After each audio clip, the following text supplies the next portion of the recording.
Enlit, a Horizon 2020 funded project, is aiming at creating a novel community-centered social, technological, and business ecosystem. The project's ambition is to create a demand response strategy that will work from a day-ahead scheduling up to real-time adaptive control, and allow individual assets to simultaneously provide power balancing service, grid congestion management, and economic benefits to participating stakeholders. Vincenzo Croce, the project's coordinator and my guest for this episode, will discuss with us, among other things, the concept and objectives of the project. Vincenzo, thank you very much for joining me. Would you please describe in a few words the Bright project? Thank you. Good morning. Thank you for the invite. The project is addressing the needs of flexibility that is rising up from the scenario that is changing with the renewable energy resources that are penetrating more and more. And it's addressing this one with a concept of using the involvement of prosumers, exploiting prosumers in order to have communities that are in some way aggregated and providing features to the needs and to the requirements that we gather. The demand response program is the kind of approach that we identify as one of the best, and we are addressing this demand response according to this strategy of having the prosumers in the loop, having the prosumers as active actors in this process.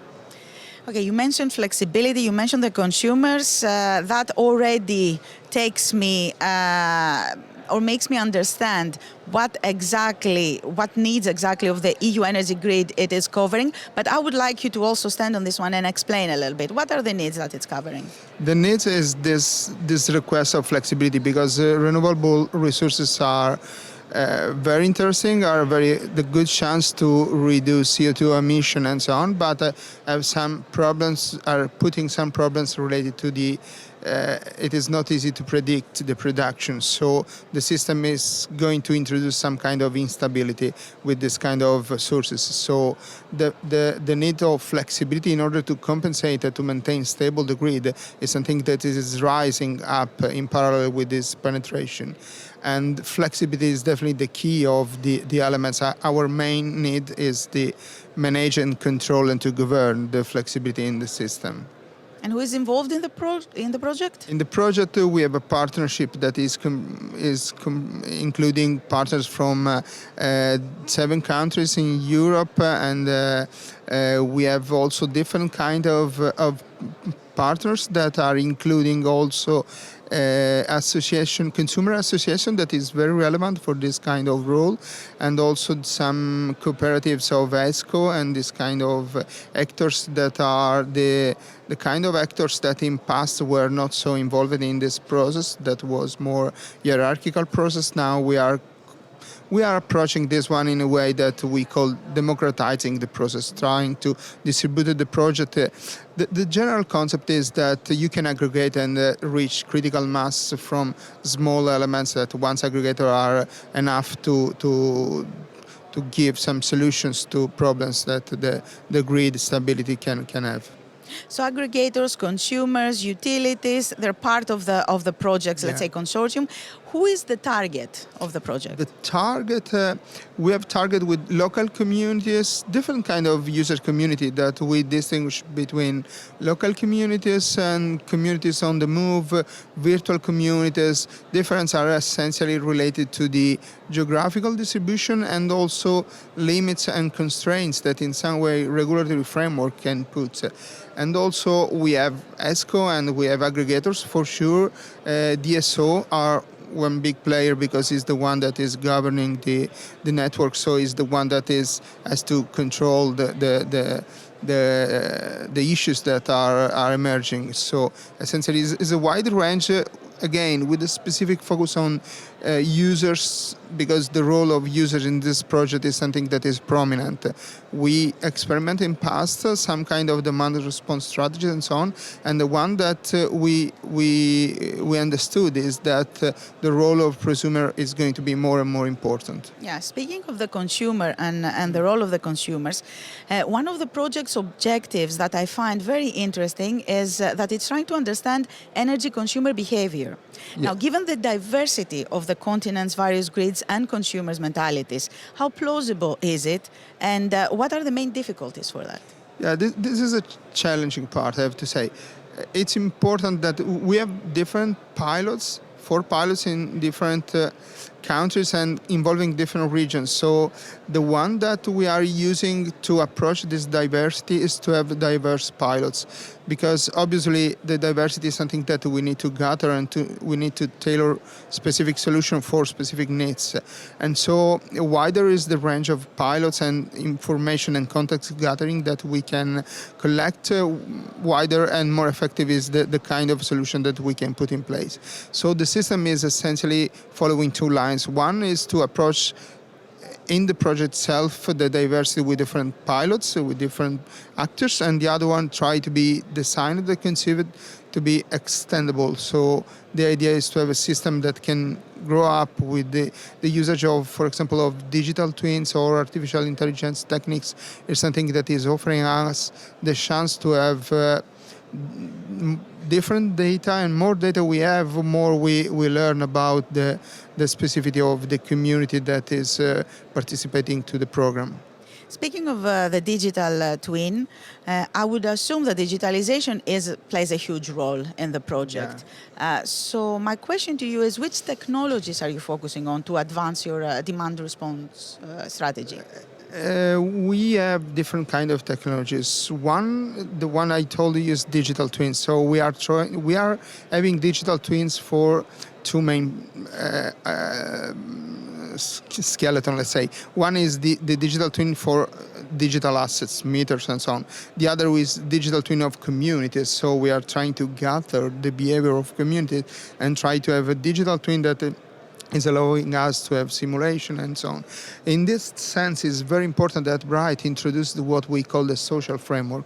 Social framework is creating and putting in place methodologies and techniques with some kind of focus groups, workshop, something that is related to the interaction with the surveys and informing the user, something that is related to the user is a framework that is partially technological, partially is a methodological framework with the user in order to increase more and more the engagement, because this is a system that can work only if we have a sufficient number of users that are in the system, engaged and actively participating in the program, in the demand response program. And this also brings me back to the concept that you mentioned earlier, that of the democratization. Now, it is, I think, another objective of the project to develop and validate innovative, open, cooperative, sharing economy, local business models, talking about the concept of democratization here. Yeah. Again, due to the diversities in EU, how plausible is it, and what are the difficulties? Again, the difficulty is done. It's a challenge and it's a difficult at the same time. It's done from this kind of diverse context we have to measure. So one of the point for us, for the business perspective, is that we use the classic analysis like Canvas and so on, and we address this one from different perspectives. We have the option to have consumer on board of the partnership consumer association. We have ESCO, cooperatives and so on. So we have very diverse profiles in the partners in the project. So at least as first internally, we have diverse contributors that can give us a diverse perspective. And then we are opening to the communities, the actual communities and the different pilots. And so the business model is addressed in terms of business models that are covering different profiles and different emerging scenarios and use cases in the pilots. So this is the way that also we address the business aspect in terms of not unique approach, but again, approach that are tailored on the specific community. community within the European Union. So it is sort of the European Union's right or also responsibility to help you out. So my question to you is it helping enough? The European Commission, the rules and regulations that we have now, currently have, are they helping you evolve and achieve everything you need to achieve? Or should they do, by they, I mean the European Commission, should they do something more? Let's say it is helping and we are on the way. I mean that the regulation is evolving in this period, and in particular the part related to the communities is evolving. The one that I mentioned, local community and also virtual communities. We have some limits that distinguish between the different kind of actors, let's say, that we can address, and regulation is evolving.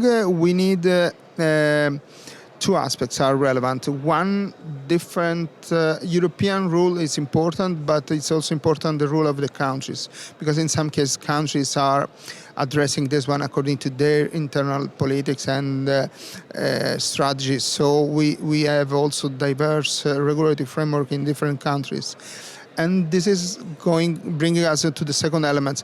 We have issues with integration. We have barriers that relate, for example, grid topology, and this is something that we are figuring out in terms of national regulation, but also in terms of integration of overall comprehensive, let's say, umbrella of services for communities, something that at this moment is still struggling with diverse regulatory framework in different countries, or in some cases also in different regions.